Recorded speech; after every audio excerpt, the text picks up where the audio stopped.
नमस्कार, स्वागत है आप सभी का। वक्त क्राइम की खबरों का है, आपके साथ मैं हूं अपर्णा मौजम। कानपुर में गैंगस्टर विकास दुबे एनकाउंटर मामले में यूपी पुलिस को बड़ी राहत मिली है। जांच कमेटी ने यूपी पुलिस को क्लीन चिट दे दी है। रिपोर्ट में यूपी पुलिस के खिलाफ सबूत नहीं मिले हैं, कोई भी चश्मदीद गवाह सामने नहीं आया। सुप्रीम कोर्ट ने जस्टिस बीएस चौहान की अगुवाई में एक कमेटी बनाई थी। 8 महीने बाद ये जांच रिपोर्ट सामने आई है।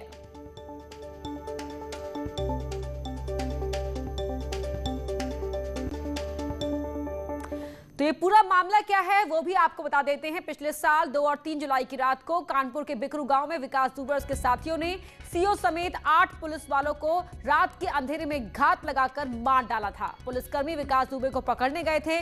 पुलिसकर्मियों की हत्या के अगले ही दिन पुलिस ने विकास दुबे के चाचा प्रेम प्रकाश पांडे और इसके अलावा एक और आरोपी को गिरफ्तार कर लिया था। तो विकास और उसके साथियों पर आरोप थे पुलिसकर्मियों की हत्या के। साजिश पूरी प्लानिंग के तहत पुलिसकर्मियों को मौत के घाट उतारा गया था। और हमारे साथ हमारे 2 सहयोगी लाइव जुड़ रहे हैं। दिल्ली से सुशील पांडे हमारे साथ लाइव जुड़ रहे हैं और कानपुर से अमित गंजू भी हमारे साथ लाइव जुड़ चुके हैं। सुशील, पहले मैं आपका रुख करना चाहूंगी। 8 महीने बाद जांच रिपोर्ट सामने आई है। जी बिल्कुल अपर्णा, साफ तौर से 8 महीने के बाद जस्टिस बीएस चौहान जो कमेटी को हेड कर रहे थे, उनकी रिपोर्ट फिलहाल सामने आई है। उनकी रिपोर्ट के मुताबिक अपर्णा ये साफ है कि 8 महीने की जो जांच हुई उस जांच में ऐसा कोई एविडेंस नहीं मिला, ऐसे कोई बयान सामने नहीं आए जिससे ये प्रूफ किया जाए कि विकास दुबे के एनकाउंटर को लेकर जो लगातार सवाल खड़े किए जा रहे थे कि वो एनकाउंटर फर्जी है, वो ये बताया जा सके। जस्टिस चौहान ने साफ तौर से ये कहा कि उनकी मैराथन बैठक हुई, तमाम लोगों से पूछताछ हुई, वो स्पॉट पर भी गए, लेकिन ऐसा एक भी एविडेंस नहीं मिला जिससे ये बताया जा सके, ये साबित किया जा सके कि जो एनकाउंटर किया गया था वो पुलिस ने फर्जी किया था। और इसीलिए जस्टिस बीएस चौहान ने अपने फिलहाल रिपोर्ट में यूपी पुलिस को फिलहाल क्लीन चिट दी है। और ये कहीं ना कहीं यूपी पुलिस की भी अपर्णा एक बड़ी जीत है, क्योंकि लगातार यूपी पुलिस के ऊपर सवाल खड़े किए जा रहे थे इस एनकाउंटर के आड़ में, लेकिन जो चौहान ने जांच की और उसकी निगरानी सुप्रीम कोर्ट खुद कर रहा था, उसके रिपोर्ट के बाद अब ये स्पष्ट है कि ये जो एनकाउंटर किया गया था वो फिलहाल एनकाउंटर उसके मुठभेड़ में हुआ था कि जब विकास दुबे भागने की कोशिश कर रहा था और उसने पुलिस वाले पर फायरिंग की, तो क्रॉस फायरिंग में कहीं ना कहीं विकास दुबे जो एक बड़ा दुर्दांत अपराधी था उसको मारा गया। जी बिल्कुल, अमित गंजू भी हमारे साथ लाइव जुड़े हुए हैं। अमित, शुरुआत से ही आपने इस पूरे मामले को कवर किया था और जिस दिन एनकाउंटर हुआ था उस वक्त भी आप लगातार पुलिस की उस गाड़ी का फॉलो कर रहे थे। अब 8 महीने बाद जांच रिपोर्ट में जो चीजें से निकलकर सामने आई है, बड़ी राहत यूपी पुलिस के लिए। आपके जहन में क्या कुछ फ्लैशबैक में सामने आ रहा है, जरा बताएं। देखिए अपर्णा जी, मैं आपको बताना चाहूंगा, निश्चित तौर पर यह दिल दहलाने वाली एक घटना थी, दुस्साहस था, कहीं ना कहीं पुलिस के लिए बहुत बड़ा चैलेंज था, क्योंकि कानपुर से लेकर कन्याकुमारी तक, ये कहा जाए कश्मीर से लेकर कन्याकुमारी तक और पंजाब से लेके वेस्ट बंगाल तक, कहीं ना कहीं हर व्यक्ति की जबान पर था कि किस तरह इस दुर्दांत अपराधी ने इस तरह निर्मम हत्या की और पुलिस की बावर्दी दुरुस्त लोगों की हत्या कर डाली और उनका नामो निशान मिटा दिया। और 1 नहीं 2 नहीं 5-5 6-6 बुलेट स्ट्रक कर डाली। खूनी खेल खेला गया। एक लंबा है इस पे जांच का दायरा चला। कुछ लोगों को जब 10 को इसकी अरेस्टिंग हुई, वहाँ से कानपुर आया, कानपुर में गाड़ी स्कीट आउट हुई, ओवरटर्न हुई और उसके बाद उसने रमाकांत पचौरी की और उसके साथ जो एक उप निरीक्षक बैठे थे उनकी उससे धक्का मुक्की की। जब गाड़ी ओवरटर्न हुई, रमाकांत पचौरी की पिस्टल छीनी, भागने का प्रयास किया, क्योंकि ये फुर्तीला व्यक्ति था, जैसे इसके गांव के लोग बताते हैं इसके बारे में कि ये बहुत फुर्तीला था। भले इसके एक्सीडेंट्स बहुत हुए थे लेकिन ये सिर्फ था भागने में। और जब इसने नरेनी वाली बम्बिया की तरफ भागने का प्रयास किया तो पुलिस ने ललकारा भी। उस दौरान एक्सचेंज ऑफ फायरिंग भी हुई। हालांकि कुछ लोगों की ये बात गले से नहीं उतरी और उस पर चर्चाएं होने लगी थी, मगर न्यायालय के आदेश के बाद जो कमेटी गठित की गई उसमें ऐसे व्यक्ति को रखा गया जो खुद अपने में न्याय मूर्ति रहे, कई काफी वर्ष तक चेयरमैन रहे कमेटी के। उन्होंने इसकी जांच कराई। उसमें केएल गुप्ता साहब थे, उसमें एक एससी अग्रवाल साहब थे, मिस्टर के मतलब बहुत लोग इस बिल्कुल। तो सुप्रीम कोर्ट की मॉनिटरिंग में ही ये पूरी कमेटी जांच कर रही थी और जांच रिपोर्ट में जो चीजें निकलकर सामने आई है उससे यूपी पुलिस को बड़ी राहत मिली है। बहुत शुक्रिया अमित गंजू आपका, और सुशील आपका भी बहुत बहुत शुक्रिया इस पूरी जानकारी के लिए। तो काफी चर्चाओं में रहा था ये पूरा मामला। अब उन चर्चाओं पर एक तरह से कह सकते हैं कि विराम लग गया है। इस जांच कमेटी की रिपोर्ट आ जाने के बाद। बढ़ते हैं आगे, बात खबर एटा की करते हैं, जहां एटा जिले में हर्ष फायरिंग का सिलसिला थम नहीं रहा है। रईसजादे का अपने बर्थडे पर फायरिंग करते हुए एक वीडियो सोशल मीडिया में वायरल हो रहा है। महारानी पैलेस गेस्ट हाउस के मालिक शिवम जादौन का लाइसेंसी बंदूक से फायरिंग करते हुए वीडियो वायरल हो रहा है। थाना कोतवाली नगर क्षेत्र के निधौली रोड के महारानी पैलेस का ये मामला है। तस्वीर आप देख सकते हैं, ये रईसजादे के हाथ में ये बंदूक और ये बर्थडे के मौके पर इस तरह से फायरिंग की है। हर्ष फायरिंग तस्वीरें आप देख पा रहे हैं।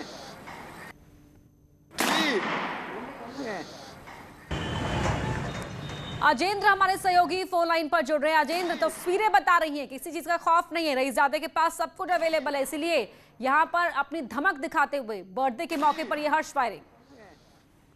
जी, मैं आपको बता दूं, ये पूरा मामला कोतवाली नगर क्षेत्र का है, जहां कल जन्मदिन के मौके पर रईसजादों ने फायरिंग की थी।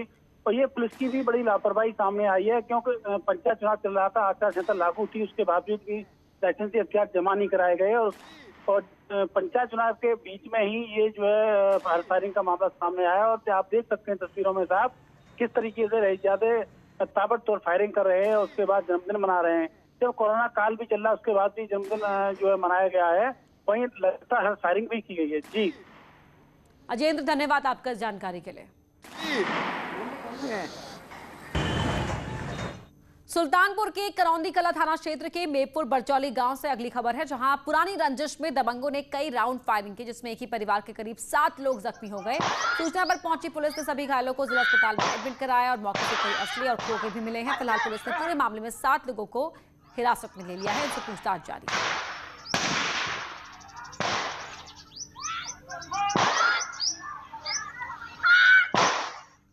अमरोहा के पपोला गांव में चुनावी रंजिश को लेकर फायरिंग हुई। इस गोलीकांड में महिला समेत 3 लोग घायल हो गए। घायलों को अस्पताल में भर्ती कराया गया। पूरा विवाद मतदान के बाद हार जीत के दावों को लेकर हो रहा था। इसी दौरान विवाद बढ़ गया और गोली चल गई। जानकारी मिलने के बाद पुलिस मौके पर पहुंची और अब आगे की कानूनी कार्रवाई की जा रही है। डिडौली थाना क्षेत्र के पलोला गांव में मारपीट की सूचना मिली थी। इसमें एक महिला समेत 2 लोग और घायल हैं। इन्हें जरूरी उपचार के बाद जिला अस्पताल रेफर कर दिया गया है। कुछ संदिग्ध लोगों को हिरासत में लिया गया है। गांव में पुलिस बल छोड़ दिया गया है। गिरफ्तारी के लिए टीम गठित कर दी गई है। स्थिति सामान्य है। बुलंदशहर के कोतवाली गुलावटी क्षेत्र में शराब पीने से 2 लोगों की मौत हो गई है, तो वहीं 2 लोग अस्पताल में जिंदगी और मौत से जूझ रहे हैं। सूचना के बाद घटनास्थल पर डीएम, एसएसपी और आबकारी विभाग, स्वास्थ्य विभाग की टीम मौके पर पहुंची और पूरे मामले की जांच कर रही है। प्रशासन के अधिकारी लोगों को जागरूक भी कर रहे हैं। शराब पीने के कारण मौत हो गई है। मैं एसएसपी साहब, सीओ, एसडीएम, आबकारी विभाग सब लोग आए मौके पर। यहाँ पे मौके पर से जो शराब बरामद हुई उसका स्कैनिंग किया गया, तो आबकारी विभाग का ये कहना है कि वो जेन्युइन शराब है। लोगों से पूछताछ की गई तो 2 जो मृतक हैं उनमें से ये बताया गया कि एक अमजद नाम के व्यक्ति हैं, वो रेगुलर ड्रिंकर थे, और एक नीतू नाम के व्यक्ति हैं, उन्होंने भी ज़्यादा पी रखी थी। प्रशांत हमारे सहयोगी जुड़ रहे फोन लाइन पर। प्रशांत, जब जांच में शराब जेन्युइन पाई गई तो फिर मौत कैसे हुई? जी देखिए, प्रथम दृष्टया जो माना जा रहा है प्रशासन द्वारा कि उन्होंने ओवरडोज ले लिया था, शराब को ज्यादा सेवन किया था, जिसके कारण अल्कोहल अधिक होने के कारण उनकी मौत हो गई और 2 लोग जिंदगी और मौत से अस्पताल में जूझ रहे हैं। लेकिन कहीं ना कहीं बड़ा सवाल ये उठता है कि जिस तरीके से गांव के लोगों ने आरोप लगाया है कि गांव में प्रत्याशी शराब बांट रहे हैं, जिसके कारण गांव वाले जो लोग हैं जो बिना जानकारी के कारण अधिक शराब का सेवन कर लेते हैं, जिसके कारण उनको अपनी जान से हाथ धोना पड़ रहा है। तो ये कहीं ना कहीं प्रत्याशियों के ऊपर भी बड़ा सवाल उठ रहा है कि आखिर ये शराब क्यों बांटी जा रही है। वोटरों को लुभाने के लिए ये शराब दे रहे हैं, लेकिन कहीं ना कहीं ये शराब इनके घर का चिराग बुझाने का काम कर रही है। जी, बहुत शुक्रिया आपका इस जानकारी के लिए प्रशांत। खबर कुशीनगर से है। यहाँ के पटहेरवा थाने मास्क में चेकिंग के दौरान पुलिस ने बिना मास्क के एक लड़के को पकड़ा था। लड़के से पूछताछ के बाद चौकी इंचार्ज ने युवक को चांटा मारा, फिर युवक ने चौकी इंचार्ज को चांटा मारा और भाग गया। बाद में पुलिस वालों ने युवक को पकड़ने की कोशिश की, लेकिन युवक गिरफ्त में नहीं आया।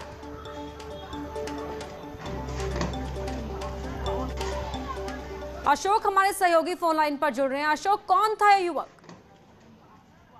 जी, ये मामला उस समय का है जब जो है फाजिल नगर चौकी इंचार्ज फाजिल नगर कस्बे में मास्क की चेकिंग कर रहे थे कि लोग मास्क लगाकर जा रहे हैं कि नहीं। उसी समय एक युवक दिखाई दिया जिसको उन्होंने अपनी गाड़ी के पास बुलाया और गाड़ी में बैठे बैठे ही उन्होंने उससे पूछा कि मास्क क्यों नहीं लगाया तुमने। फिर इसी में कुछ बात बढ़ी तो उन्होंने हल्का सा उस युवक को ताकीद किया कि तुमको मास्क लगा के जाना चाहिए, आइंदा मास्क लगा के आना। इसी बीच युवक उनकी बात से खासा नाराज हुआ और उसने खींचकर थप्पड़ मारा चौकी इंचार्ज को। इतना जोरदार तमाचा मारने के बाद वह वहां से तुरंत फरार हो गया। हालांकि वहां बगल में खड़े पुलिसकर्मी उसे पकड़ने की कोशिश कर रहे थे, लेकिन वह युवक चकमा देकर फरार हो गया। अभी तक इस युवक की पहचान नहीं हो पाई है और पटहरवा थाने में एक अज्ञात व्यक्ति के विरुद्ध मुकदमा भी दर्ज कर लिया गया है और उसकी तलाश की जा रही है। जी, बहुत शुक्रिया आपका जानकारी के लिए।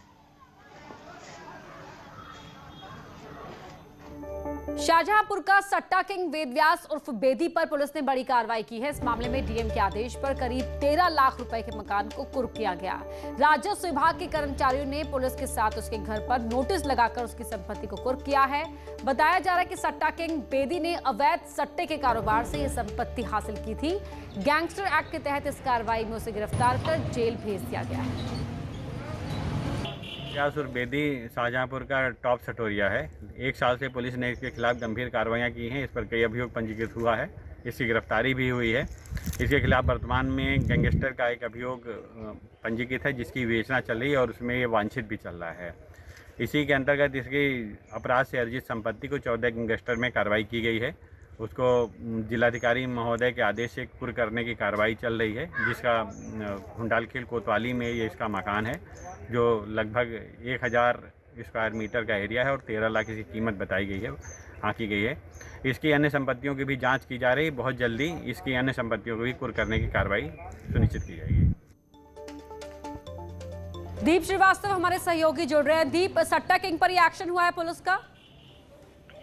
देखिए, मैं दर्शकों को बताना चाहूंगा कि पिछले 5 वर्षों से ये सट्टा किंग बेदी लगातार कारोबार कर रहा था और इस मामले में छोटे छोटे जो इनके गुर्गे थे उनको पकड़ दकड़ हो रही थी। लेकिन इसके खिलाफ जब गैंगस्टर एक्ट के तहत कार्रवाई हुई तो इस मामले में डीएम के आदेश पर कुर्की की कार्रवाई हुई है और इसमें एक आवास है जो 13 लाख की कीमत बताई जा रही है, उसको कुर्क कर दिया गया। इसके साथ में जांच की जा रही है कि और भी जो इनकी संपत्ति है उसको भी कुर्क किया जाएगा।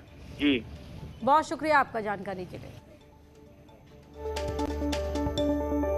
जौनपुर में शेखनपुर गांव में संदिग्ध हालात में वृद्ध दंपति की बंद कमरे में जिंदा जलने से मौत हो गई। मौके पर बरसठी पुलिस ने शव पोस्टमार्टम के लिए भेज दिए हैं, साथ ही जांच शुरू कर दी है। मनोज हमारे सहयोगी जुड़ गए हैं हमारे साथ। मनोज, क्या जानकारी मिल पाई है?